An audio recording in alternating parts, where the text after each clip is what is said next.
Assalamualaikum warahmatullahi wabarakatuh. Selamat pagi menjelang siang para siswa siswi Nusantara.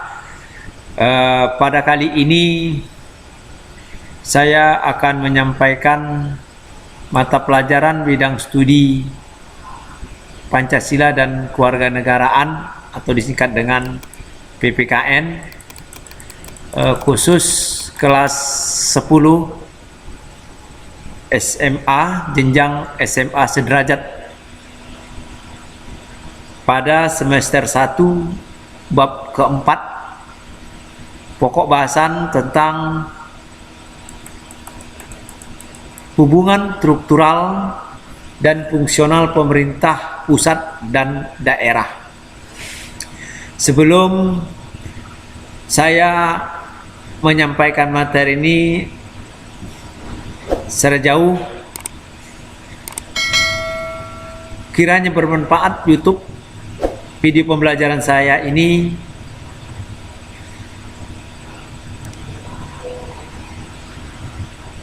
Saya berharap untuk dapat mensubscribe serta mengaktifkan notifikasi agar dapat mengikuti tutorial video pembelajaran dari saya. Baik, pada bab ini hubungan struktural dan fungsional pemerintah pusat dan daerah akan mengkaji dua hal atau dua pokok masalah inti. Yang pertama, desentralisasi atau otonomi daerah dalam konteks Negara Kesatuan Republik Indonesia. Yang kedua adalah otonomi daerah.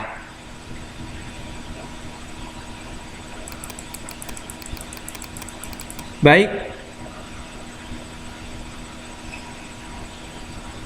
kita akan membahas tentang desentralisasi. Apa itu desentralisasi? Desentralisasi adalah sebagai penyerahan wewenang dari pemerintah pusat, baik para pejabat pusat yang ada di daerah, atau disebut dengan dekonsentrasi, dan kemudian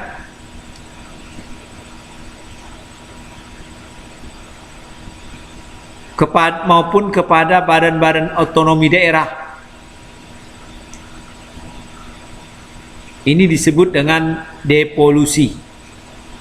Devolusi ini artinya sebagian kekuasaan yang diserahkan kepada badan-badan politik di daerah yang diikuti dengan penyerahan kekuasaan sepenuhnya untuk mengambil keputusan baik secara politis maupun secara administratif.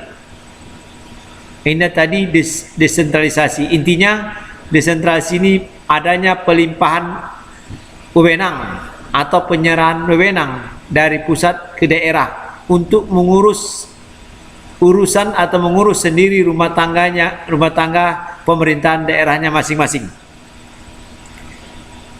Termasuk juga penyerahan pejabat pusat ke daerah yang diistilahkan dengan dekonsentrasi. Baik, untuk lebih jelasnya pengertian desentralisasi itu dapat kita ungkapkan, kita sebutkan beberapa tokoh tentang definisi dari desentralisasi, yaitu menurut Amran Muslimin.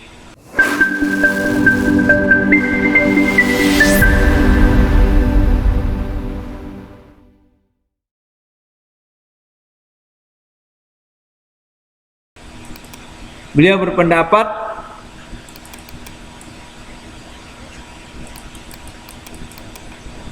ada 3 bagian di dalam desentralisasi. Yang pertama desentralisasi politik, ada desentralisasi fungsional, dan ada desentralisasi kebudayaan. Jadi desentralisasi menurut Amran Muslimin ini terbagi 3. Desentralisasi politik yakni pelimpahan kewenangan dari pemerintahan pusat yang meliputi hak mengatur dan mengurus kepentingan rumah tangga sendiri bagi badan-badan politik di daerah yang dipilih oleh rakyat dalam daerah-daerah tertentu. Jadi desentralisasi politik ini masalah pelimpahan kekuasaan dari pusat ke daerah atau kewenangan dari pusat ke daerah untuk mengurus kepentingan rumah tangga sendiri. Kemudian ada desentralisasi fungsional. Desentralisasi fungsional yaitu pemberian hak kepada golongan-golongan tertentu untuk mengurus segolongan kepentingan tertentu dalam masyarakat, baik terkait maupun tidak pada suatu negara, seperti mengurus irigasi bagi petani contohnya. Ini nama desentralisasi fungsional.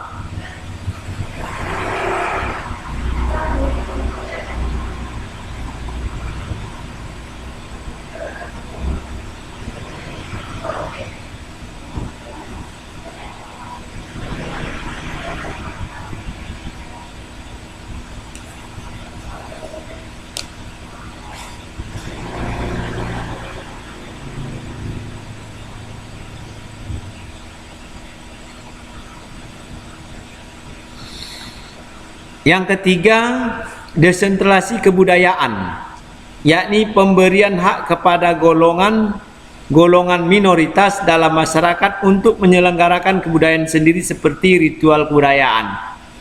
Jadi desentralisasi secara umumnya pelimpahan wewenang dari pusat ke daerah. Oleh Bapak Amran Muslimin ini dibagi 3 karena beliau desentralisasi ini dipandang sebagai sisi dari kegunaannya kayak gitu ya. Ada fungsi untuk politik, fungsional, dan kebudayaan. Kemudian dilihat dari fungsi pemerintahan, desentralisasi itu menunjukkan beberapa sebagai berikut. Yang pertama, satuan-satuan desentralisasi lebih fleksibel dalam memenuhi berbagai perubahan yang terjadi secara cepat. Jadi desentralisasi ini dengan adanya pelimpahan wewenang dari pusat ke daerah dapat menyesuaikan diri gitu terhadap perubahan yang terjadi. Yang kedua, satuan-satuan desentralisasi dapat melaksanakan tugas lebih efektif dan lebih efisien. Kemudian yang ketiga, satuan-satuan desentralisasi itu lebih inovatif. Kemudian yang keempat, satuan-satuan desentralisasi mendorong tumbuhnya sikap moral yang lebih tinggi serta komitmen yang lebih tinggi dan lebih produktif. Dengan dilimpahkannya sebuah kepercayaan pusat ke daerah, ini mendorong tumbuhnya sikap tanggung jawab seperti itu lebih tinggi. Kemudian ada komitmen itu lebih tinggi karena kesemuanya itu berpulang kepada daerah. Itu tadi dilihat dari fungsi pemerintahan. Kemudian kelebihan desentralisasi itu ada paling tidak 16 poin tentang kelebihan. Yang pertama, struktur organisasi yang didesentralisasikan merupakan pendelegasian wewenang untuk memperingan manajemen pemerintah pusat. Jadi dilimpahkannya ke daerah ini otomatis mengurangi beban kinerja pemerintahan aparatur yang ada di pusat, dalam hal ini Jakarta. Karena sudah ada dikerjakan sebagian bagian-bagian yang khusus untuk di daerah-daerah seperti itu. Kemudian mengurangi tertumpuknya pekerjaan di pusat. Jadi kalau semua di pusat, tentunya PR pusat sangat besar ini.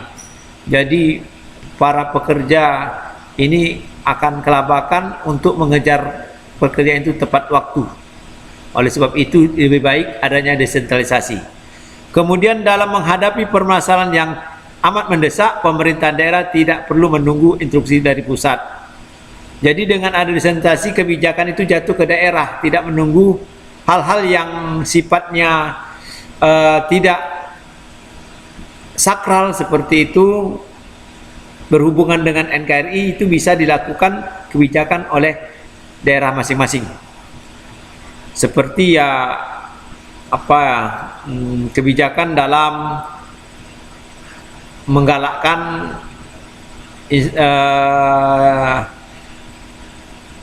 pariwisata seperti itu, atau memanfaatkan kondisi alam di daerah seperti itu. Itu tak pasti harus menunggu instruksi restu dari pusat.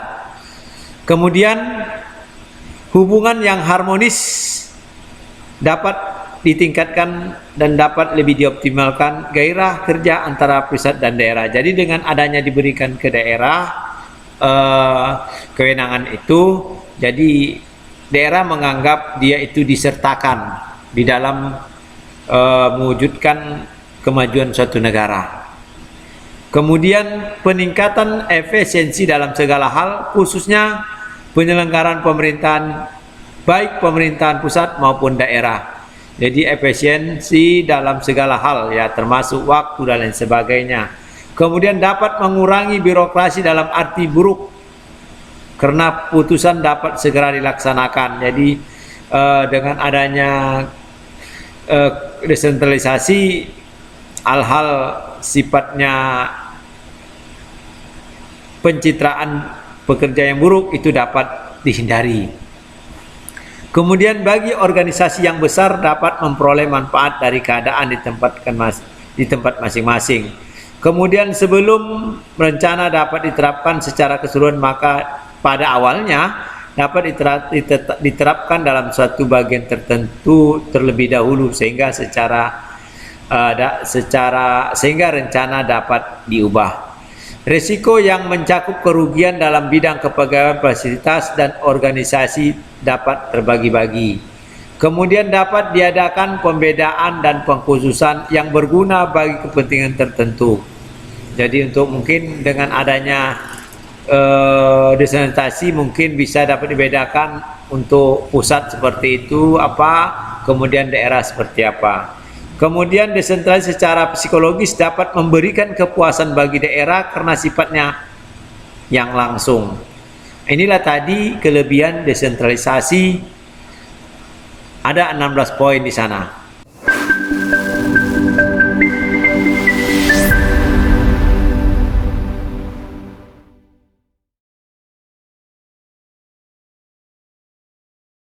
Adapun kelemahan desentralisasi itu diantaranya besarnya badan-badan struktural pemerintahan yang membuat struktural pemerintah bertambah kompleks yang berimplikasikan pada lemahnya koordinasi. Jadi dengan adanya pelimpahan ke daerah sulit untuk diawasi seperti itu. Ini mungkin persepsi yang lalu ya, tapi kalau zaman sekarang ini sudah bisa dideteksi dengan adanya semakin canggihnya pengawasan digital dan pengawasan internet ya, pemanfaatan digital, sehingga ini bisa diperdayakan yang mana kelemahan terhadap pengawasan itu bisa dilaksanakan, seperti ya pengabsenan online begitu ya, seperti itu. Walaupun di titik-titik di sana pun terdapat kelemahan. Kemudian keseimbangan dan kesesuaian antara bermacam-macam kepentingan daerah dapat lebih mudah terganggu. Jadi dengan desentralisasi ini keseimbangan dan kesesuaian antara bermacam-macam kepentingan daerah dapat lebih mudah terganggu. Artinya keseimbangan dan kestabilan itu mudah terganggu dengan adanya sistem desentralisasi. Kemudian desentralisasi teritorial mendorong timbulnya paham kedaerahan. Jadi dengan adanya desentralisasi akan muncul paham kedaerahan atau paham-paham, meningkatnya paham-paham lokal gitu ya, sehingga muncul suatu mungkin provinsialisme seperti itu. Kemudian keputusan yang diambil memerlukan waktu yang lama karena memerlukan perundingan yang bertele-tele. Ini yang terjadi di daerah. Kemudian desentralisasi memerlukan biaya yang besar dan sulit untuk memperoleh keseragaman dan sederhana. Jadi inilah ada 5 poin terdapat kelemahan. Tetapi kalau kita kembali bahwa tinjau dari kelebihan ini jauh lebih banyak ketimbang kelemahan. Tapi macam mana pun yang diterapkan dalam kehidupan dunia ini memang pasti ada yang namanya minus dan plus. Yang penting mana lebih banyak dan besar manfaatnya ketimbang kerugiannya, seperti itu. Kalau banyak untuk manfaatnya ya bisa diperkecil atau dihilangkan kelemahan atau ditutupi kelemahan itu dengan besarnya manfaat. Baik, itu tadi desentralisasi. Oke, kita lanjutkan pada materi yang kedua, yaitu otonomi daerah.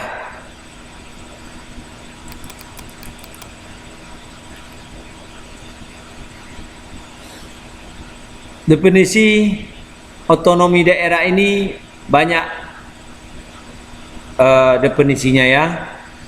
Yang secara umumnya otonomi daerah tadi adalah wewenang yang dimiliki oleh daerah atas pelimpahan dari pemerintah pusat untuk menjalankan rumah tangga pemerintahan tersebut dengan berciriskan daerahnya masing-masing.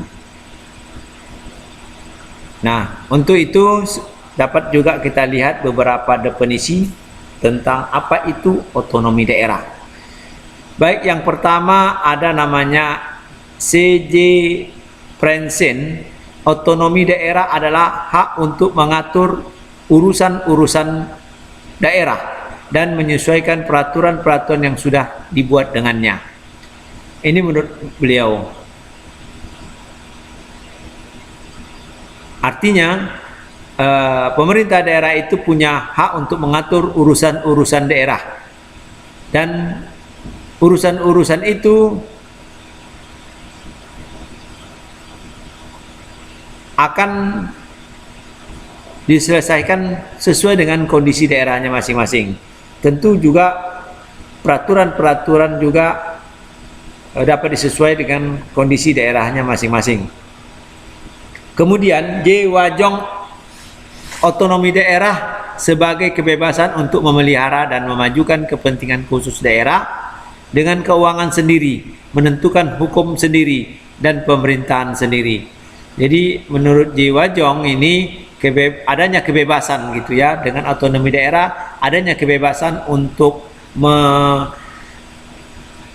menjadikan pemerintahan itu punya ciri khas sendiri.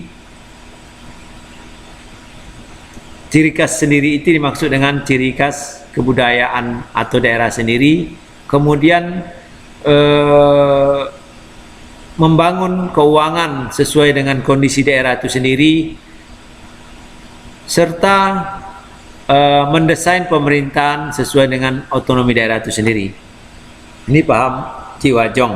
Kemudian Ateng Saripudin mengatakan otonomi daerah sebagai kebebasan atau kemandirian tetapi bukan kemerdekaan.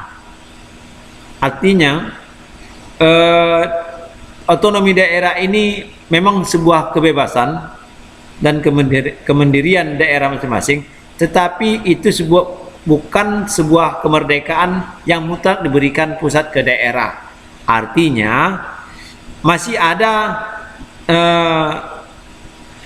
keterkaitan pusat dengan daerah, kontrol koordinasi pusat dengan daerah.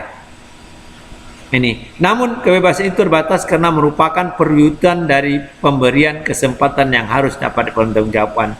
Jadi diberikan kebebasan sepanjang pemerintahan daerah melakukan schedule pemerintahan itu sesuai dengan yang diatur dalam pemerintah pusat, tentunya harus dapat dipertanggungjawabkan.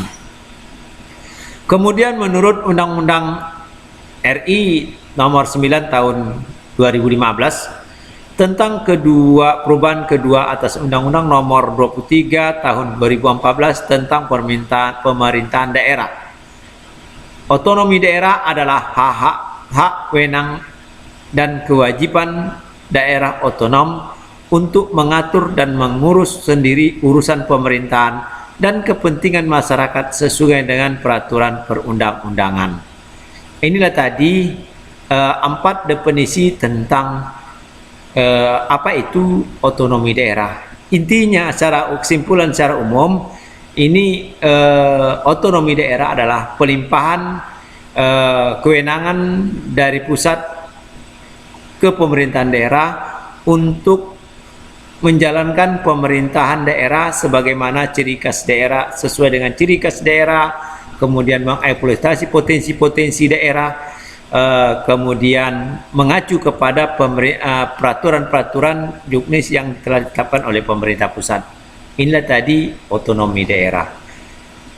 Baik, kita lanjutkan. Otonomi daerah dalam konteks negara kesatuan.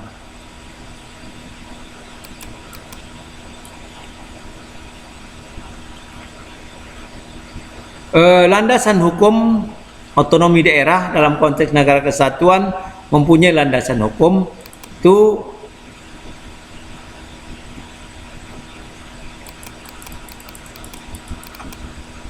Undang-Undang nomor 22 tahun 1948 tentang pokok-pokok pemerintahan daerah. Kemudian ada Undang-Undang Negara RI Timur nomor 44 tahun 1950 tentang pemerintahan daerah Indonesia Timur. Kemudian Undang-Undang nomor 18 tahun 1965 tentang pokok pemerintahan daerah. Kemudian Undang-Undang nomor 5 tahun 1974 tentang pokok-pokok pemerintahan daerah. Kemudian Undang-Undang nomor 22 tahun 1999 tentang pemerintahan daerah. Kemudian Undang-Undang nomor 25 tahun 1999 tentang perimbangan keuangan antara pemerintahan pusat dan daerah. Kemudian Undang-Undang nomor 32 tahun 2004 tentang pemerintahan daerah. Undang-Undang nomor 33 tahun 2004 tentang perimbangan keuangan antara pusat dan pemerintahan daerah. Kemudian peraturan pengganti Undang-Undang nomor 3 tahun 2005 tentang perubahan atas Undang-Undang nomor 23 tahun 2004 tentang pemerintahan daerah. Kemudian Undang-Undang nomor 12 tahun 2008 tentang perubahan kedua atas Undang-Undang nomor 32 tahun 2004 tentang pemerintahan daerah. Kemudian Undang-Undang nomor 2 tahun 2015 tentang penetapan peraturan pemerintah pengganti Undang-Undang nomor 2 tahun 2014 tentang perubahan atas Undang-Undang nomor 23 tahun 2014 tentang pemerintahan daerah. Kemudian Undang-Undang RI nomor 19 tahun 2015 tentang perubahan kedua atas Undang-Undang nomor 23 tahun 2015 tentang pemerintahan daerah. Ini tadi beberapa landasan hukum penerapan otonomi daerah di Indonesia. Kemudian terdapat 2 nilai dasar yang dikembangkan dalam Undang-Undang Dasar Negara Republik Indonesia tahun 1945 berkenaan dengan pelaksanaan desentralisasi dan otonomi daerah di Indonesia. ada namanya nilai unitaris. Nilai unitaris ini yang diwujudkan dalam perpandangan bahwa Indonesia tidak mempunyai kesatuan pemerintahan lain, di dalamnya bersifat negara Einheitsstaat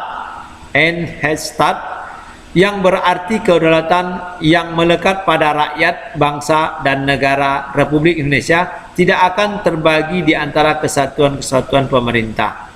Artinya nilai unitaris ini adalah artinya pemerintah Indonesia tidak mempunyai bentuk kesatuan-kesatuan lain dalam pemerintahan ini selain adalah kesatuan negara dalam bentuk kedaulatan yang melekat pada rakyat, bangsa, dan negara. Artinya bahasa lain dari penjelasan ini, nilai unitaris ini diwujudkan dalam pandangan Indonesia mempunyai kesatuan yang satu, yaitu kesatuan negara kesatuan Republik Indonesia, dengan tidak memiliki kesatuan lain di luar pemerintahan itu, gitu ya. Ini tadi nilai unitaris. Kemudian nilai dasar desentralisasi teritorial. Ini yang bersumber dari isi dan jiwa pasal 18 Undang-Undang Dasar Negara Republik Indonesia tahun 1945. Berdasarkan nilai ini, pemerintah diwajibkan melaksanakan politik desentralisasi, dekonsentrasi di bidang ketatanegaraan. Inilah tadi dua nilai yang terdapat di dalam otonomi daerah dan desentralisasi. Kemudian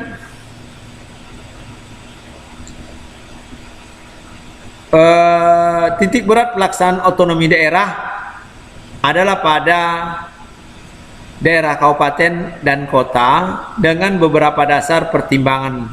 Pertimbangan tersebut ada 3. Yang pertama, dimensi politik, dimensi administratif, dan dimensi kabupaten dan kota. Dimensi politik ini kabupaten kota dipandang kurang mempunyai fanatisme kedaerahan, sehingga risiko gerakan separatisme dan peluang berkembangnya aspirasi federalis dan relatif minim. Artinya dimensi politik bahwa di daerah itu sifat-sifat fanatis sehingga menimbulkan risiko gerakan separatisme itu sangat rendah. Kemudian dimensi administratif, penyelenggaraan pemerintahan, pelayanan kepada masyarakat relatif dapat lebih efektif. Jadi lebih baik pelaksanaan pelayanan masyarakat dengan adanya otonomi daerah. Kemudian yang ketiga, kabupaten dan kota adalah ujung tombak pelaksanaan pembangunan, sehingga kabupaten kotalah yang lebih tahu kebutuhan dan potensi rakyat di daerahnya. Jadi untuk memajukan negeri ini, pandangan yang bagi pemerintah pusat memandang bahwa ujung tombak pembangunan nasional itu berangkat dari kabupaten dan kota. Oleh sebab itu, dengan otomatisnya kabupaten kota dapat terwujud pembangunan baik, tentulah pembangunan nasional itu berjalan dengan maksimal. Oleh sebab itu, pusat tidak bisa melakukan seperti itu, karena yang tahu kebutuhan itu adalah kabupaten kota, seperti apa yang bisa dieksploitasi menjadi potensi-potensi yang bisa diandalkan untuk memajukan kemajuan bangsa ini berangkat dari kabupaten dan kota. Ini tadi titik berat pelaksanaan otonomi daerah.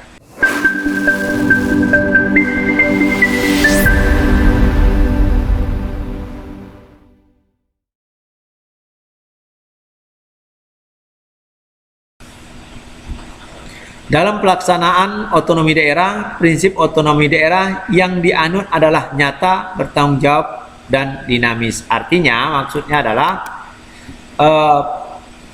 pelaksanaan otonomi daerah itu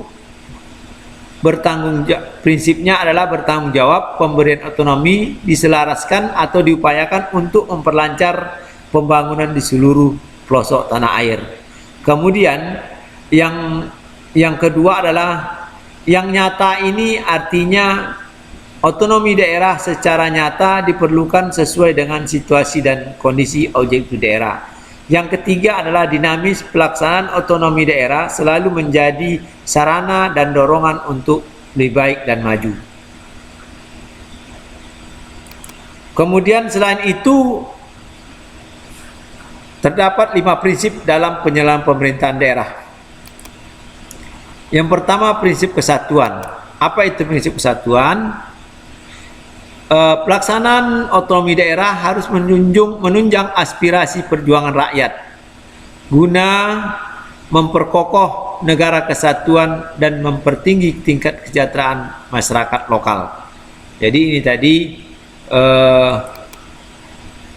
prinsip kesatuan. Kemudian prinsip tanggung jawab. Apa itu prinsip real dan tanggung jawab? Pemberian kepada daerah harus merupakan otonomi yang nyata dan bertanggung jawab bagi kepentingan seluruh warga negara. Pemerintah daerah berperan mengatur proses dinamika pemerintahan dan pembangunan di daerah. Kemudian yang ketiga, penyebaran azas desentralisasi. Azas desentralisasi diperlukan dilaksanakan dengan azas dekonsentrasi. Caranya dengan memberikan kemungkinan kepada masyarakat untuk kreatif dalam membangun daerahnya masing-masing. Kemudian prinsip keserasian.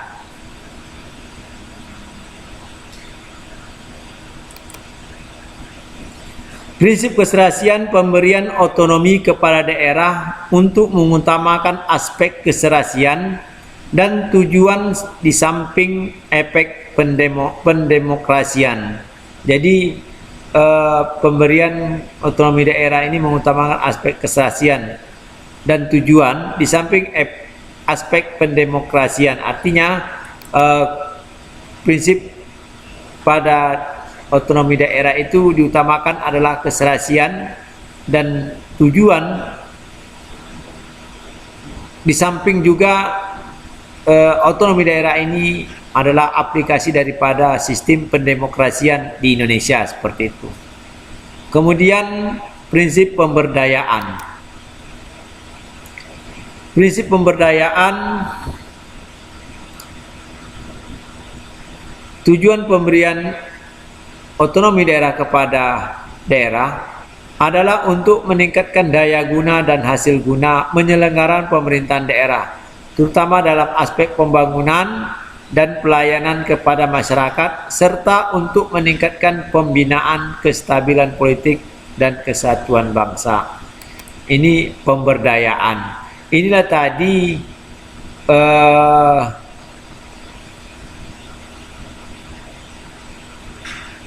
prinsip-prinsip, 5 prinsip tentang penyelenggaraan pemerintahan daerah.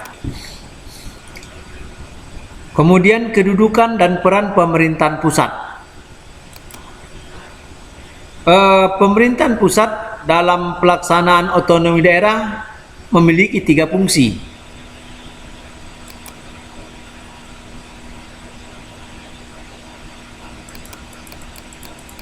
Pertama, fungsi pelayanan atau servicing function.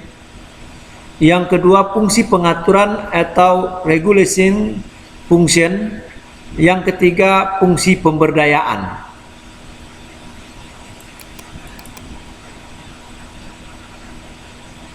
Apa itu fungsi pelayanan?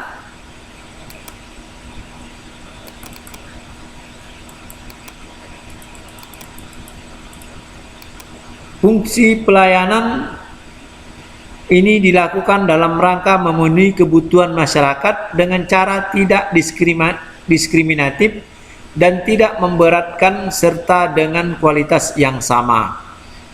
Ini fungsi layanan. Yang kedua, fungsi pengaturan. Apa itu fungsi pengaturan? Fungsi ini memberikan penekanan pada pengaturan tidak hanya kepada rakyat, tetapi kepada pemerintah sendiri. Artinya, membuat kebijakan lebih dinamis yang mengatur kehidupan masyarakat dan sekaligus meminimalkan intervensi negara dalam kehidupan masyarakat. Inilah fungsi pengaturan. Kemudian fungsi pemberdayaan, fungsi ini dijalankan oleh pemerintah dalam rangka memberdayakan masyarakat, sehingga masyarakat itu tahu, menyadari diri dan mampu memilih alternatif yang baik untuk mengatasi atau menyelesaikan persoalan yang dihadapinya masing-masing. Inilah tadi tiga fungsi pemerintah di dalam pemerintah pusat dalam otonomi daerah.